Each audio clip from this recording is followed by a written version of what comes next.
Christina Kathirvelan காலேஜில் தான் கூட படிக்கிற கிறிஸ்டின் பொண்ணான நாயகி கிறிஸ்டினாவை ஒருதலையாக லவ் பண்ணிகிட்டு இருக்காரு ஹீரோ. அந்த சமயத்தில் தங்களுடைய ஃப்ரெண்ட்ஸ்க்கு ரெஜிஸ்டர் மேரேஜ் பண்ணி வைக்கிறதுக்காக ஹீரோவும் ஹீரோயினும் சாட்சிக்கு எடுத்து போகிறாங்க. ஸோ அதுக்காக தங்களுடைய ப்ரூஃப்ஸையும் கொடுக்குறாங்க. ஆனால் அவங்களுடைய ஃப்ரெண்ட்ஸோட மேரேஜ் சர்டிஃபிகேட்டில் ஒரு குழப்பம் ஏற்பட்டு ஹீரோவுக்கும் ஹீரோயினுக்கும் கல்யாணம் செஞ்சுக்கிட்டதா சான்றிதழெலாம் வந்துடுது. இதுக்கிடையில் நாயகிக்கு வேறு ஒருத்தரோட நிச்சயம் நடக்குது. இறுதியில் என்ன நடந்துச்சு, இந்த குழப்பம் தீர்ந்துச்சா, நாயகனும் நாயகியும் சேர்ந்தாங்களா அப்படிங்கிறதான் படத்துடைய கதை. நாயகன் கௌசிக் ராம் புதுமுகமாக இருந்தாலும் நல்ல நடிப்பு கொடுத்துருக்காரு. அதுவும் கிளைமேக்ஸ் காட்சியெல்லாம் கண்கலங்க வச்சிடறாரு.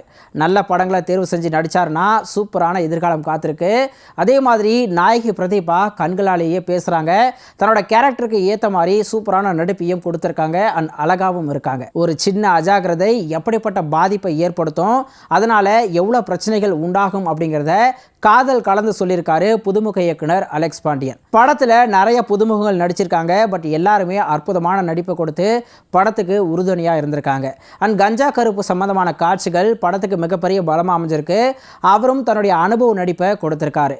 ஃபாதரா வரக்கூடிய ஆரோல் சங்கர் கவனிக்க வைக்கிறாரு.